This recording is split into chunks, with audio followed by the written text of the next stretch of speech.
Hi and welcome again to another TrueTech troubleshooting tutorial. Today I want to start a new series of tutorials called LiveCycle 101, which is going to delve into from beginner, know nothing, absolutely no knowledge about LiveCycle to an intermediate state of using the software. For those of you who out there have watched my other videos and find it difficult to follow because you don't have the background knowledge those videos assume. And so the first thing I want to talk about is LiveCycle and Adobe Experience Manager. You see here that I'm using the latest version 6.3 of Adobe Experience Manager Forms, and this is called Designer. And the reason I'm using that is because it is able to target the newer versions of Acrobat Pro, such as Adobe DC 2017, which is the latest version of Acrobat Pro. Older versions that were still called LiveCycle, like LiveCycle ES2, ES4, are still in use by some people I still work with, and those still work to make forms.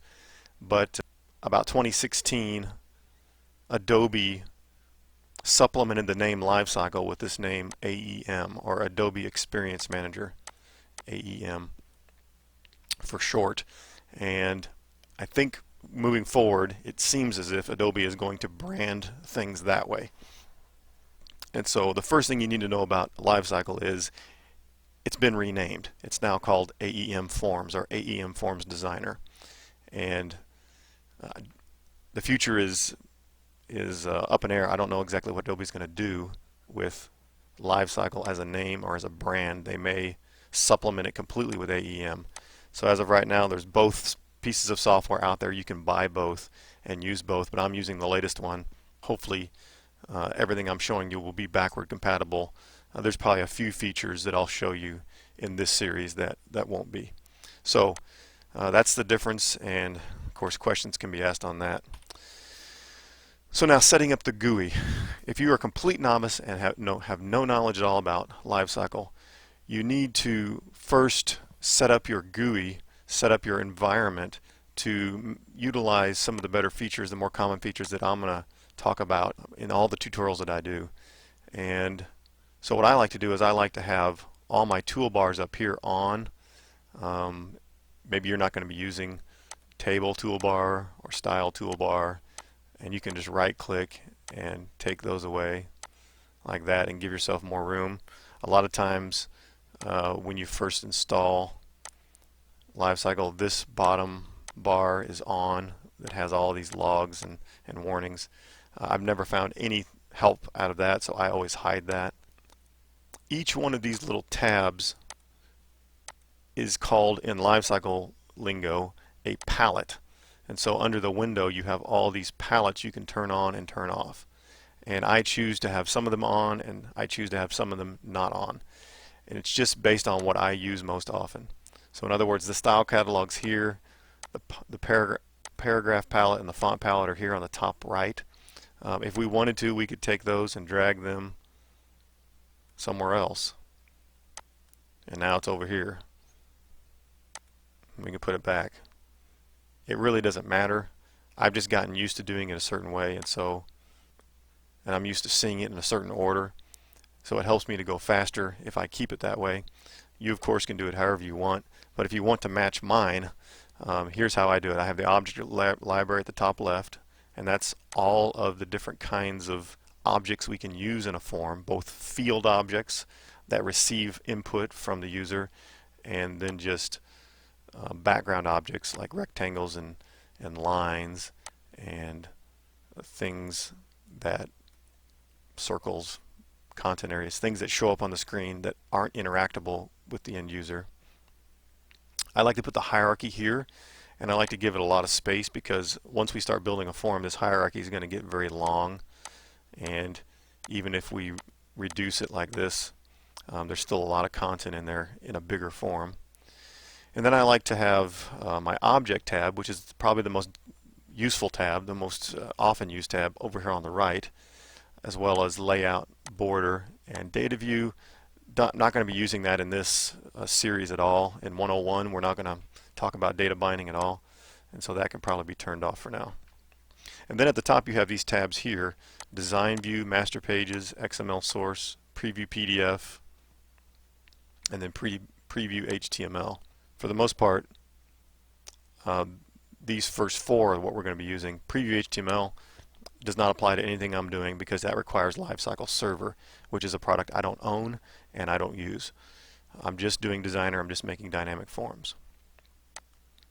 And so you see here on this form, I've got just a couple of objects. These are all what we would call text objects. They're in the object library under this name right here, and they're just for displaying information. They're just for displaying text. The end user can do nothing with them. And so if you highlight from the hierarchy and drag and put an object there, it's just a container object, and then if you double click inside it, you can start to type whatever text you want. It's more like if you were building a web page. This is more like an HTML form where you can put in ordered lists, bullet points, unordered lists. It's rich text. In other words, you can put bold, italics. So I have here, I can bold that, I can italicize that by highlighting and going to my font tab and changing things. I can underline object library like that. A text object contains rich text, and for the most part I use text objects for captioning some objects, or I use them for putting in long paragraph narratives in the middle of forms that are not dynamic and won't change and need to be just fixed on the form, such as this header object here, TrueTech Troubleshooting Tutorials. It has a font, it has a font size, it has a position of center, both horizontally and vertically, and I can adjust that all here on the paragraph tab. In this middle object, I have an ordered list, and that's controlled by on the paragraph tab or the paragraph palette, these options here, and I can indent that list or unindent. I can make different types of margins.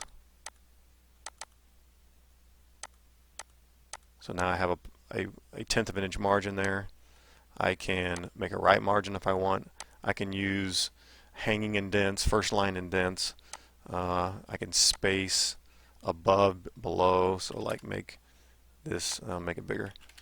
I can make the spacing between those two things bigger or smaller, and I have a lot of control over these types of things. So that the text object is a very versatile object, and it is a little squirrely. It's not like using a word processor, and so you'll find sometimes when you're in here trying to edit,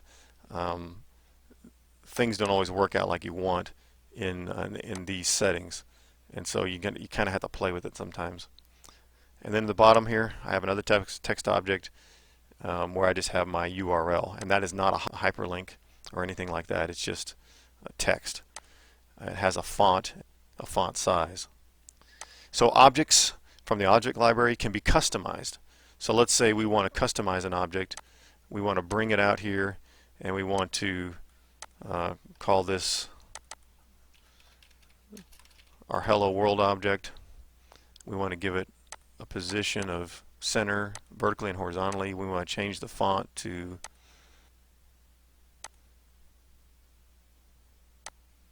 Times New Roman 26, and we want to change the name of it to LBL, which I designate as label. So this is a label object in the old vernacular, and I'm going to call it hello. And now I can take that object, I can move it around my form, but I can also grab it and take it back to the object library, and you see the little plus sign appear, and as I let go, it gives me the option of adding a new library object. So I'm going to call this label hello world. I'm not going to give a description. I'm going to put it in the standard group and say OK. And so now if I expand this palette out, I can see label hello world right there, and if I bring it back to the form, there it is, exactly like I programmed it. So the object library allows you to customize objects, and so I have a few custom objects in the object library. One I call my header and footer. That's right here, my TTT header. I just drag that up, so I don't have to, every time I do a tutorial, recreate that object. I can just drag it out of the object library and put it on my form. And you can see a bunch of different customized things. So when you install LiveCycle and you look at your object library, you're not going to see half as many things as I have here. But I do this to speed things up, and you can use that same method to create objects and create a little bit faster development time in your form. All right, one more thing I'll talk about before I'll dismiss this video and close it off is the hierarchy. So the hierarchy is very important. It's the most important thing on your GUI. It tells us a lot of information, but if you don't know how to read it, or if you leave it in its natural state, it becomes very confusing. And so what you see here is basically a table of contents type object where you can plus or minus box to get all the different objects underneath. And so the topmost form, or the topmost object, is this form 1 object. And remember that everything we're doing in LiveCycle is really just a big XML document we're building. It's not really good for those who are beginners to get inside this XML source and start messing around. But it is good to understand what we're doing. We're creating a hierarchy of XML tags that Adobe Acrobat can read and make into a dynamic form. The dynamic part of these forms is that they're XML based. And of course, all the objects underneath the topmost tag, which would be this tag right here, is referred to as children of the master object. So the master object is this form 1, and we could rename this by double clicking and doing something like that.